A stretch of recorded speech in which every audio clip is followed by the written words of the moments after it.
The Stellwagen Marine Sanctuary, off the coast of Boston and the beaches of Cape Cod, is an immense territory in the heart of the Atlantic Ocean dedicated to the protection of an ecosystem as rich as it is fragile.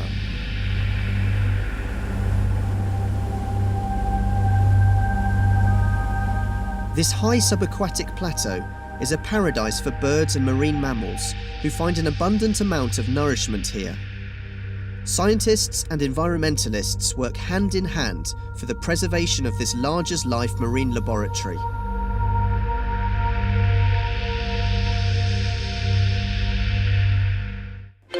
It's early morning in Scituate, the home port of the federal agency in charge of the Stellwagen Marine Sanctuary, where the catamaran has been chartered for a day for the purpose of observing marine birds.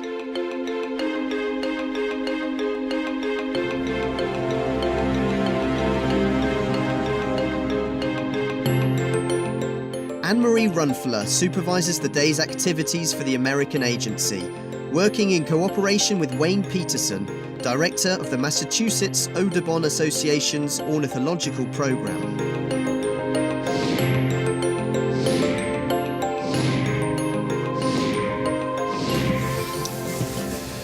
Okay, well, here we are.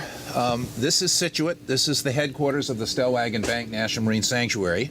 And what we're going to do today is to sail out in this direction.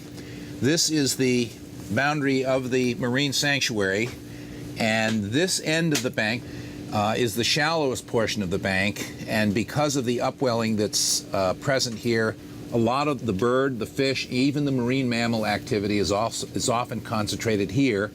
But with our S4 program, we have a transect that will zigzag back and forth across the bank, so we'll have a chance to really sample the whole region. As usual, before leaving, Anne, the sanctuary's outstanding organiser, briefs a group of attentive and committed volunteers participating in this invaluable civic science programme. All right, I think we are ready. Ready to head out. Let's do it. Grab you, ladies and gentlemen, grab your pencils. At the first buoy, a small adjustment is called for. So now we're 300 meters from that buoy. We put our pencils up. Your arms should be parallel to the deck. You should put the tip of the eraser on the horizon where the buoy hits the water, and that is 300 meters. And then you make a mark with this pencil. Very high-tech solution. And now, it's off to the high seas. We're going to have two people on this side, one who's observing and one who's recording, and that's the standardized side, and they'll only look 300 meters out away from the boat.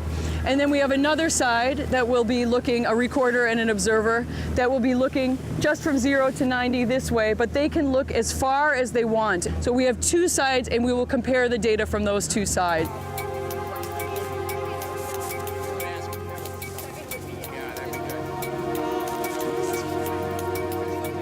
We're primarily looking at what birds are out there in what numbers, how they're behaving, if they're in association with vessels or marine mammals or other things, and we'll compare that data over time to see changes over time and to learn more about the seabird community in the sanctuary. Okay. The programme has been in existence for 3 years with 6 annual excursions. Goodwill is the order of the day, with 10 pairs of eyes on constant alert. But why all this mobilisation? Unlike birds that live on land, it's a lot more difficult to monitor and keep track of what seabird populations are doing, particularly when they're at sea. So by having an opportunity to systematically, on a regular basis, go out, it's particularly valuable to keep track of what's happening here over time. 1, 2, 3, 4, 5. A wide variety of species, including fulmars, cormorants, gannets, fishhawks, petrels and shearwater puffins, live in these warm waters thanks to the abundance of food. To maintain the necessary concentration, Anne-Marie's volunteers work in shifts along with their supervisor, who takes an active part. Shearwater right there. You see the shearwater, Marie? You see yeah. Okay. With shearwater at 6, varying 20. Flying 2.6. Yeah. Okay, and the range? 200 meters. Seabirds are a great barometer of change. They change very quickly. They can move to another area if the prey is not there. So we can tell some things very quickly about changes in the environment based on what the seabirds are doing.